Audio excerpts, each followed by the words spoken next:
All right, guys, let's jump into this tonight.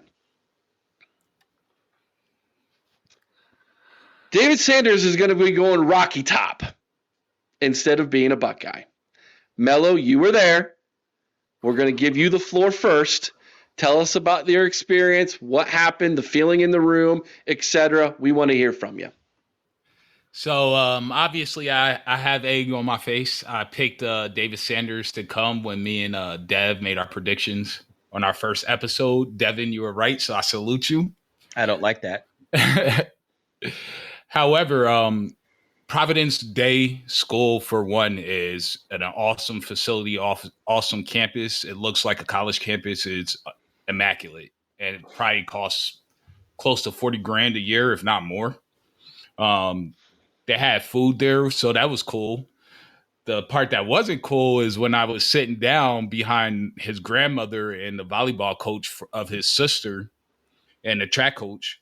They looked at me. I was wearing all red, all Ohio State hat and shirt, and the volleyball coach looked at me and she started to say, "I don't think you should be wearing that." But the grandmother elbowed her and told her to be quiet, and they just stared at me. And then the volleyball coach was like, "Well, it's great marketing," and that's when I knew it was over. I met a guy that podcast for Tennessee, and he said one of their insiders was there. I guess he has a similar position with Tennessee school as Berm does for Ohio State. And I didn't see any. Huh? What's that? No, keep going. Oh, I didn't see any Ohio State insiders. So I had a good feeling well before he announced that he was not going to Ohio State. I knew it was going to be Tennessee. And let me tell you, I do not like teenagers anymore. They're all in my face screaming, Vols, Vols. And I just told them, like, well, he won't even see a SEC championship game. So we're going for a natty this year. Have fun with that. And then I just hightailed it out and went to my daughter's game. But it was very interesting. You know, he's very well put together as a 17, 18-year-old kid. And I mean, Tennessee got a good still. Yeah, they got a good one.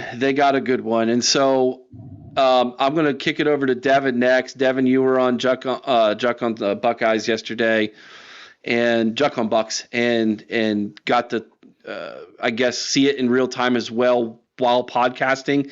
Your initial thoughts of how that all went down, my man. I wasn't too surprised, you know what I mean, but I had hope, you know what I'm saying, but it was a gut punch, man. It was a gut punch because it's a position of need, not want. And you know, it just kind of, dude, it sucked. We got to do something with the O-line recruiting. I want to so bad go into all this other stuff I've written down. I know we'll get there, but for me, position of need, not a position of want. I hear everybody, you know, already stating the whole nil thing. Tennessee offered this, man. This was just a recruiting loss. It's okay to lose. Dude was a 5-star, but we lost him. You know what I'm saying? We got to figure out what we're going to do now with the O-line, where we're going to turn, what are we going to do, and then maybe make some adjustments in coaching or strategy or whatever. But something needs to happen, man. But it doesn't have anything to do with losing David Sanders or Josh Petty or anybody. It has something to do with the fact that where do we go? You know what I mean? So, yeah. All right, JR, you were also on with Juck, and so I want to kick it to you next, man, and get your thoughts of yesterday's announcement. Yeah, I mean, if anybody watched Juck, they kind of have my thoughts for most of what happened at the time. I guess the thing that I have been continuing, and we can talk more about this as we go, continuing to think about and ponder is what David Sanders said there at the end, which was Tennessee just recruited me harder. And I just go back to no weekend visit in July after everything was done. You didn't try to do that with him. Justin Frye's out here offering half as many as some other schools, and so he's not even the one putting in the most effort for guys like David Sanders Jr., who is literally going to create the entire perception of him for the entire fan base. Like, I don't know. Like, sure, maybe there was other stuff going on. I don't know if it's a Ryan Day issue where he wasn't recruiting him. I can't imagine that's not the case because I know Ryan Day recruits all these kids like crazy.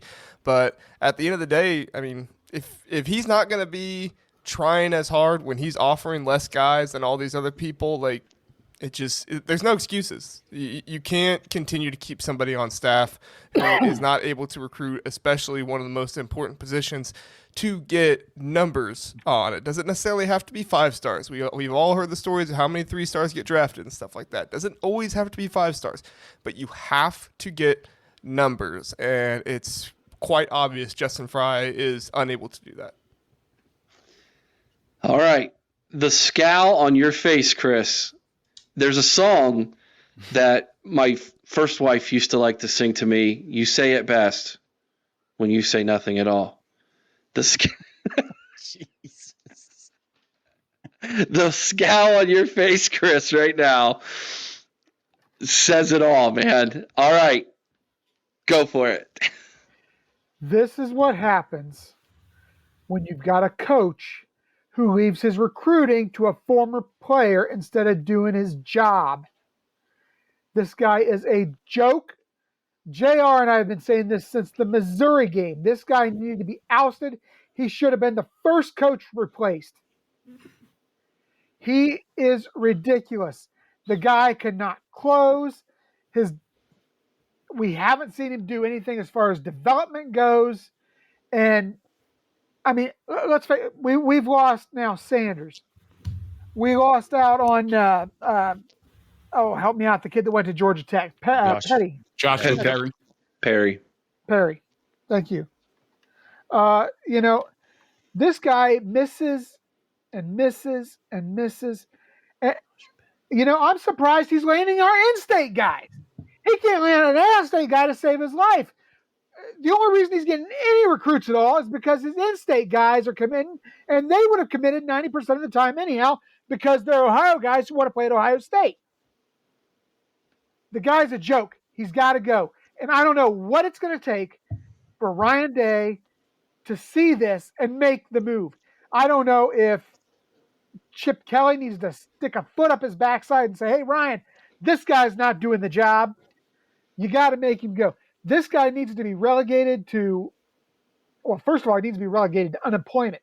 You don't want to kick him off the staff, make him an analyst and get somebody in there who can do the job. But this guy is not getting the job done on the recruiting path. We're not seeing it in development. I don't see why he's here. Okay.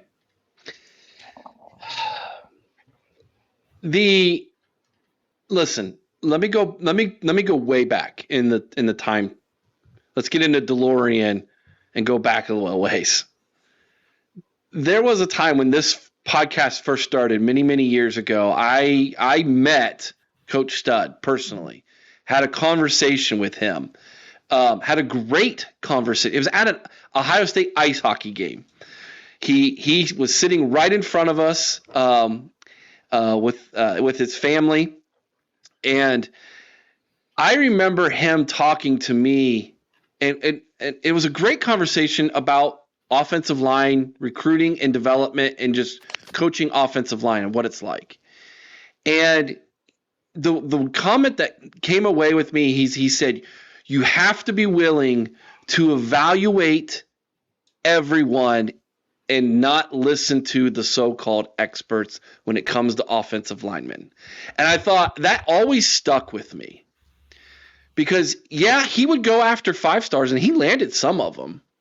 But he would also go after some development guys. He always had a good mix of linemen coming through the program. And hindsight's 2020. He has the back problems. He has surgery. He can't go out and recruit. He can't even coach. That last year, it was Wilson that was coaching the offensive lineman, not him. He was pretty much a lame duck coach at that point because of his physical issues with his back. And so he, Ryan Day, moves on from him because he has to have somebody who's willing to go out there and physically can go out and recruit, right? But that conversation with Stud has led me to think that Justin Frye is just lazy. I think he's just lazy. Juck has, and credit to Juck, and I don't know if he'll watch this episode or not, but credit to Juck for being the first one that I know of to point out the lack of offers that he was giving, followed up with then his change in philosophy mid-season, and how that this is blown up in his face. So I credit Juck for being the first one to talk about that. But when you have 11 Warriors putting an article out about him being on the hot seat, you know you're truly on the hot seat when that publication says you're on the hot seat, because they're about as soft as a baby's butt when it comes to what they report. And so when they're coming out, that's not blind. That is the fact that there are things being said behind the scenes that says Ryan Day is not happy with what's going on, and nor should he be. But Ryan Day he needs to take some responsibility in this as well. You are too late in the process in recruiting, and Devin and Mello, I'm going to turn it back over to you guys, because you guys, along with JR, are really into the recruiting. Recruiting has changed so much that when you're sitting in the middle of August and you only have 2 offensive linemen in a class where you look to have probably 4 or 5, you're behind the 8 ball. It's too late. It's way too late. And so even if you say, all right, we're going to have to go to portal to make up for this, turn the page, let's go guns a-blazing for 2026. Even when you look at 2026, he's still behind everybody else in offers. He's flat out lazy. Let's call it like it is. When it comes to recruiting, the man is being lazy. You got to offer more people. Spread your net wider. Ryan Day knows this. I know he knows this.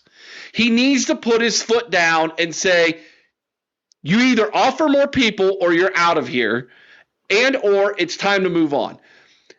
Yes, it's his natty or bust season, and you got to be careful because you're in the midst of the season.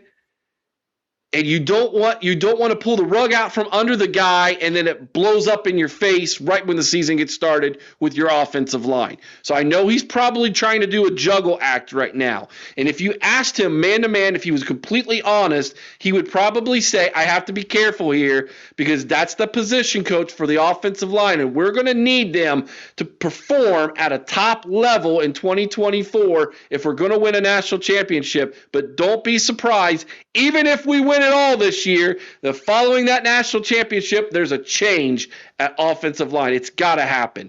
Mello, I'll go back to you. Justin Frye, let him have it, man. What's your thoughts? Okay, I just want to throw some stuff out there real quick, and I want to compare Perry Eliano's tenure at Ohio State with Justin Frye. They both came here in January 2022.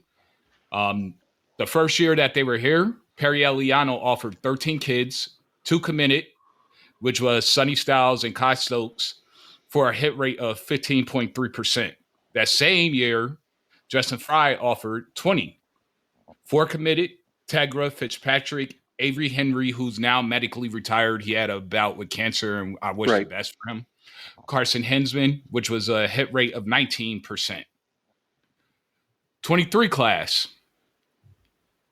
We offered 10 safeties, 3 committed, Malik Hartford, Jaden Bonsu, Cedric Hawkins, who is now currently at UCF. He transferred there in April 2024 for a 30% hit rate. For Justin Frye, he offered 20, 4 committed, Miles Walker, which was the only presumed tackle in that class, and then 3 other inside offensive linemen, which are still here, who are Luke Montgomery, Josh Padilla, and Austin Serville. At 24, Eliano offered 17, 3 committed, Garrett Stover, Leroy Roker, and Jalen McClain for a 17.65 hit rate, while Justin Frye offered 18, 4 committed, which were the Armstrong twins, Ian Moore, and Gabe Van Sickle for a 22.22 hit rate. So I read that to say this. Ryan Day has come out and said the most important thing in his assistants is recruiting. He fired Eliano for that very reason. The safeties were performing well last year, but he still had to boot because he wasn't landing the commits that they wanted, that they wanted. The same thing could be said with Justin Frye. And then O-line, I feel, is worse because it's 5 positions instead of 3. Or 2 if they wanted to switch their formation. But right now we're using 3 safeties. So in my opinion, Justin Frye is destroying this program because this is going to catch back up.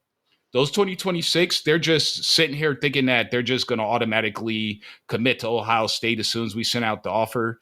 That's not the case. Some of these kids might get better NIL somewhere else, or they might just be so teed off that you waited and made them go through so much stuff that they're just going to say double bird to you and just leave.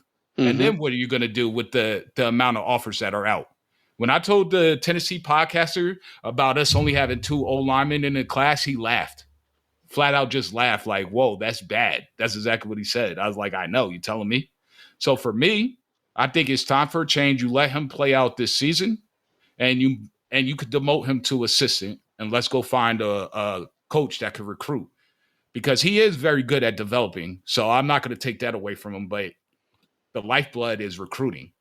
And come in 2 years, you have 2 this year. We landed like 4 last year. That's going to catch up. You got to stack classes. Yeah. Yeah. Before I kick it over to you next, Devin, because you have some great statistics I want you to bust out as well. When Chris and I interviewed the UCLA guys, I asked them about Justin Frye and Chip Kelly. And their exact response was, when you guys picked up Justin Frye, we laughed. And I went, ooh. It reminds me of when we had Washington. Remember when we picked up Washington from Michigan and then he went to Notre Dame and we all kind of went, good luck. Or now with, Tony Alford going up there. It's kind of what is happening here. There's a saying, you are who you are in the back of your baseball card. Whether you're going through a hot streak or a cold streak, eventually you're gonna hit exactly what the back of your baseball card says. All right. Justin Frye's back of his baseball card says decent developer, terrible recruiter. And here's the thing. They said to us, look, all of the development, quote unquote, development years of success he had at UCLA, that was all Chip Kelly stuff. Yeah. Well, this year the offensive line might look really good. Don't be surprised if it's Chip Kelly. Right? So just some food for thought. All right, Devin. Kick us these statistics, man. You had some good stuff yesterday. Yeah, I'm going to go down through a couple different things. And the avenue that I chose to go is all of these, I'm going to call them excuses that people are. And let me back up and first say that I'm not attacking Frye's character. I'm not attacking him personally. I don't know anything about the dude. I am also not complaining because we lost David Sanders or Josh Petty or any of that. This has nothing to do with that, right? So what I hear now, and credit to Juck for this next statistic I'm going to give y'all, but what I hear a lot is, oh, don't worry, right? We got the transfer portal. It's almost like what we heard when we kept missing out on like Jackson Lloyd and Micah DeBose. Oh, don't worry, we got David Sanders. Well, we see how that ended. Well, you're about to see how the transfer portal thing is going to end too, because in 2023, there were 44 stars, O-linemen in the portal. Well, 2024 comes around. Teams realize the value of them. If they're good, they're going to stay at their team now. Teams are going to pay them. There were only 12 four-star O-linemen in the transfer portal in 2024. And just like Juck said on his show the other day, only about 3 of them were skilled enough to come play at Ohio State. And out of those 3, 2 had do not contact orders on my list. So that's dead, man. This whole thing about don't worry, we have the transfer portal. You have better luck of signing a 4 or 5 star out of the class, out of the top 300. You have better luck signing a top 300 than you do signing, a skilled O-lineman out of the transfer portal. So that's number one, right?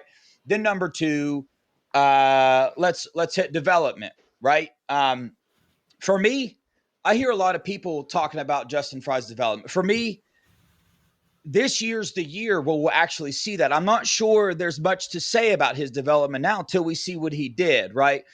And another pattern of it that I've seen kind of backs up what you said, Eric, about Chip Kelly is that a lot of these like intense O-line guys, they will tell you that a good scheme will beat a skilled O-line every time.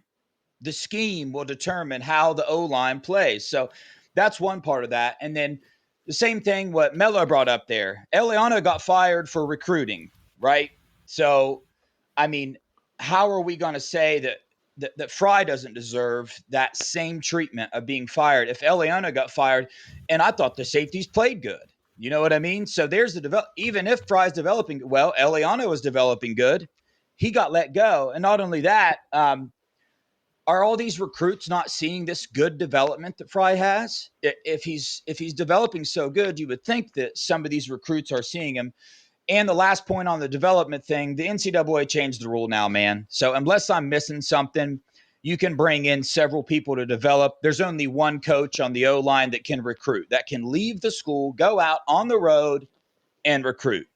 So it's on him. Now let's go to number two. I've actually heard that this is, and I'm there with it as far as Day needs to do something. But to say that it's Day's fault, I'm not there, man. And here's why I'm not there. Because from 19 to 22, right, Stud's years when he was sending out offers, since Frye has been here with Day, the average number of offers has went down by 13. So Frye is offering 13 less people than Stud did. What's the common denominator there? Day, right? So I don't see how, you can say, hey, Day's the reason why we're not offering that many, right? So there's that one. And then this whole committable offers thing.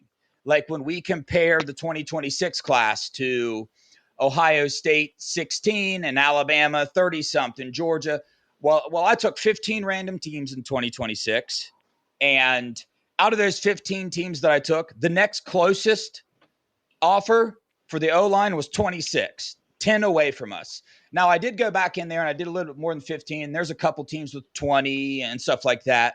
But, out of 15 of them, so that's what they're doing, right? And I said it earlier, man, like this is big boy football, right? The fact that teams like Alabama and Georgia and all them, they're giving us a blueprint on how to sign an O-line class, okay? So they're doing it.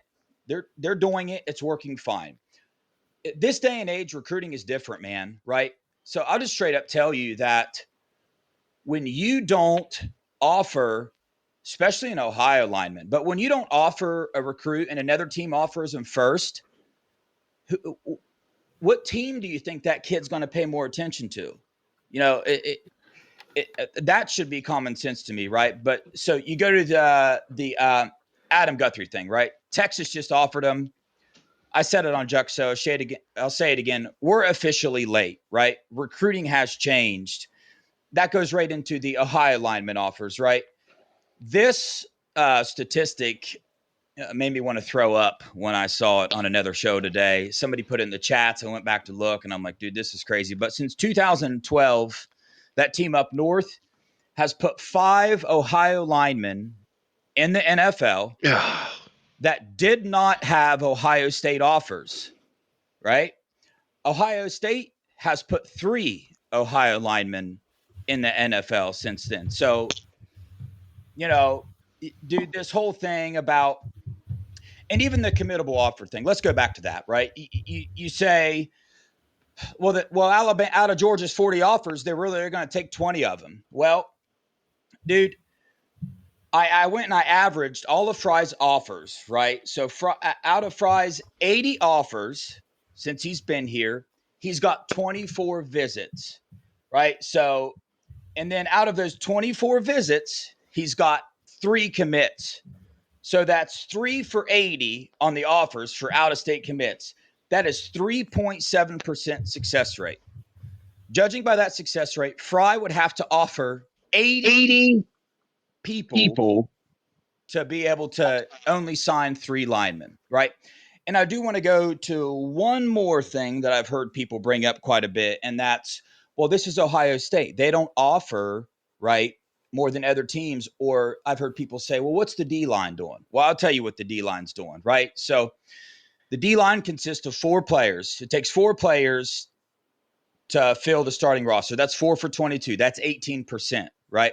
I went back and I averaged the offers, all the offers Ohio State had, right? It takes 18% to fill the starting roster for the defensive line.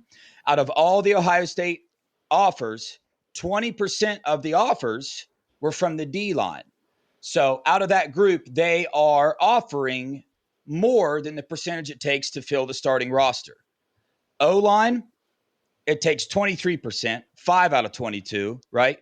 Their average for the offers they're sending out is 15%, right? It's the only group on the team that is sending out less percentage of offers than what it takes to fill the starting roster, right? So I'm not saying, obviously, dude, strategy is jacked up, man. It's not right. So like all these things that people are saying about what we need to do, dude, something's got to change, right? Not only the strategy, right, but also relationship wise. Clearly, dude, if you have a 3.7% success rate for out of state commits, right, something's wrong. And not only that, like, so let's say you're offering less. So they have that argument of, well, you don't want to offer. Most of them are not committable. Well, Justin Frye offered Will Conroy in 2026, and he's not even talking to him, not even trying to build a relationship with him. He offered Andrew Stargell this year and ghosted him, right? Just ghosted him. Fanuku came on the visit. He got offered. I was told that they didn't press for him either. Why? Because they wanted to wait and see what happened with these higher rated players. Well, now look at the position that we are put in, right? So again, dude, something's got to change, man. Move Frye to an analyst. Let him develop if he's such a good developer. I don't even see that, dude, but it's not a knock on him. Something clearly has to change, dude. This is Ohio State. The name Ohio State should be able to get you 4 solid O linemen every year just by the name. So it's like, not only are we not getting them, I feel like something's scaring them away. I don't know what's going on, dude, but something has to change, man, right? I don't know the solution. I do know more offers need to go out. Why? Because the blueprint's set for us. That works for those teams. It's going to work for us. Not only that, the relationship game has to step up. That's the effort. JR said it. They didn't have that. They didn't have a recruiting event at the end of the year. Well, Day said he wanted to give his staff a break. I get it. But unfortunately, the rest of the country isn't doing that. They're not giving their staff breaks. So therefore, that puts us behind the 8 ball. I hate it. That's just the way it is. So, dude, I got several more pages. I think that's enough for now. The point is, something's got to change, man. It's obvious, dude. And I get that some of these other reporters out there, Justin Frye's probably a nice guy, and that's why a lot of them don't want to come out and say all this stuff. I'm not talking about him personally. I don't know him. I'm sure he's a nice, wonderful guy, but he cannot recruit O linemen. That's a fact. There's no debating that. Let me answer this question from Larry real fast, or statement from Larry, because Larry's right. He didn't want to be here. Correct. Why? I told you all, if it's NIL, Ohio State's going to win this thing. It wasn't. And the NIL package at Tennessee, I heard, was incredibly nice. But I've heard from several people who said the NIL offer from Ohio State was just as good. They would have matched. So it's not NIL, which means it's some other reason. Well, what's that reason? Closer to home. Girlfriend goes to Tennessee. I heard that rumor. I don't know if that's true or not. Whatever. But you can get girlfriend to come to Ohio State. Yeah. JR told us the answer earlier. They out-recruited us. Yeah. That's what he said. Yeah. And he didn't like Frye. That's what I'm hearing. Frye. Bottom line, he did not like Justin Frye. Well, and I think Frye leaned way too much on Paris Johnson to close this recruitment for him. That's Absolutely. what it came down to. He had Paris Johnson recruit him. He wasn't doing his job. Family friendly. I kept it there. He wasn't doing his job. He sent Paris Johnson out to do it for him and thought that was going to get the job done. You know what? If you don't want to recruit, Get out. Yeah. It's that simple. Go. JR, anything you want to add to that, brother? Yeah. I have a lot I want to add. Okay, go for it. I probably need to go after this, but I'll Sounds just good. say, so Mark Givler did a live today that was very informative for people, I think, and I think some people were misunderstanding a little bit of what he was trying to get at. I don't know if everything he said I take 100% to heart, but he said some things that made me want to dig a little bit more. So normally I don't do this, but I reached out to somebody that I know who would know this. And by the way, anybody out there that wants to say I don't know what I'm talking about, okay, go back and watch Mark Givler. He talked about how Zion Ziggy Grady knew he was coming to Ohio State 2 to 3 months before he committed. Who told you that was going to happen first? Yeah. So I'm not normally that guy that flexes that stuff, but when people start saying you don't know what you're talking about, I do want to remind people. Yeah. Anyway, so I reached out to somebody that I knew, and they told me, they said, let me start this way. I asked them, I said, hey, everybody is freaking out about the offers right now. And I've been freaking out about the offers. Like, in your opinion, and in your opinion of what's going on with the staff right now, are they focusing on the offers? Are the offers as big of a deal as some fans are making them out to be? And the person told me, he was like, look, he said, do the offers need to increase? Yes. You can't have Ryan Day out here make it a fourth to half of the offers for Justin Frye. And that's what's going on. Ryan Day is putting a lot of offers out there for Justin Frye. He said, but you also can't have Justin Frye just not talking to recruits. He said one of the reasons why Alabama, Georgia, and a lot of these different places are able to offer so many kids is because they know how to play the game. Now, it is a little different with Ohio kids, slightly. I'm not going to use that as an excuse. It is slightly different. But they know how to play this game. They know how to work with kids and not get them to commit, but also make sure they know, hey, we're still interested in you. And unfortunately, I don't think that Justin Frye gets that. I don't think that he understands how to offer a kid and say, hey, we really like you, and we're going to see what you do in your junior year. Here's A, B, C, D, and thing we want you to do, but we're going to stay in contact with you because we really like you and we think you're a really strong recruit.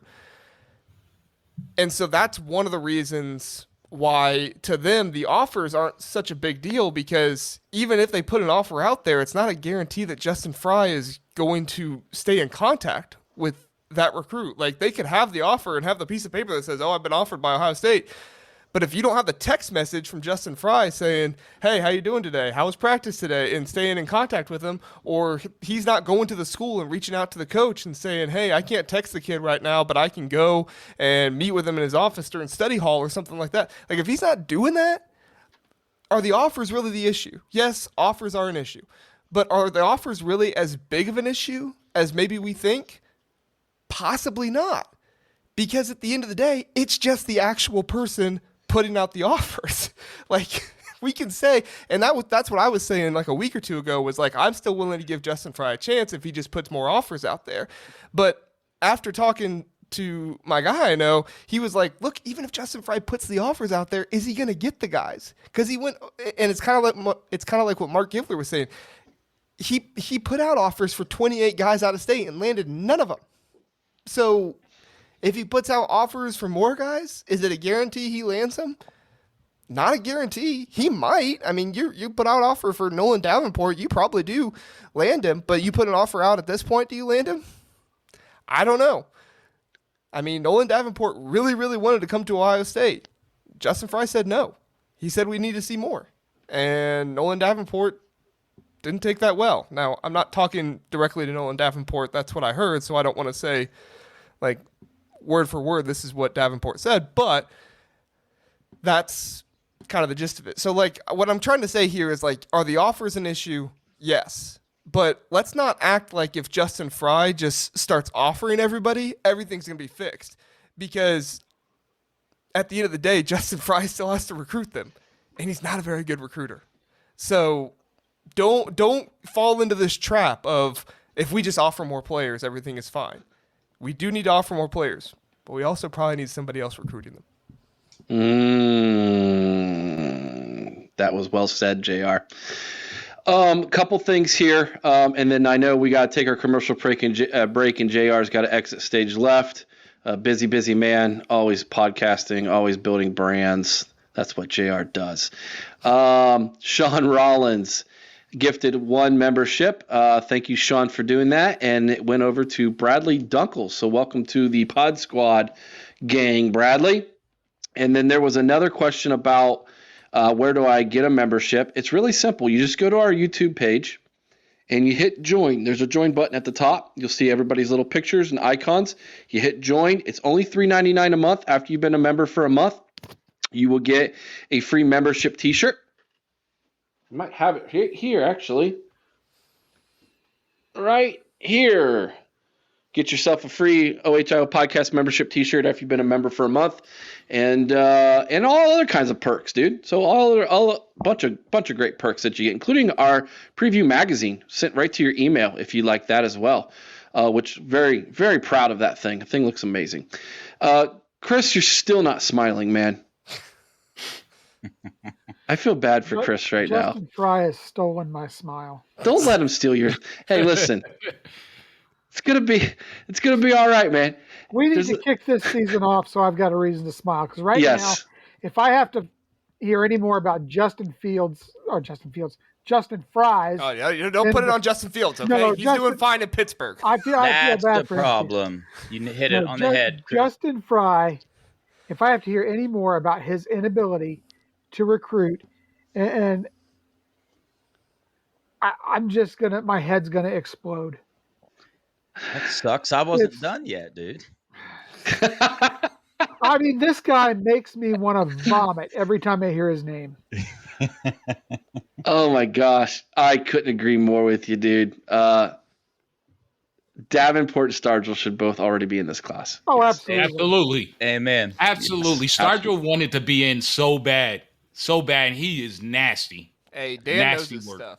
Dan knows his stuff. Oh, yeah. Thanks for coming in and rubbing it in. Now, listen, Michael's a nice guy. Michael's a really nice guy, and he didn't come here and talk trash. 13 more days, guys. It can't get here soon enough. Congratulations, Michael, on a big recruiting win. By the way, Tennessee was hammering recruits this weekend. Not just him. Like they have landed some of the biggest recruits in the South in the 2026 class already. And they still won't finish better than 4th in the SEC. Ooh, ouchie, ouchie.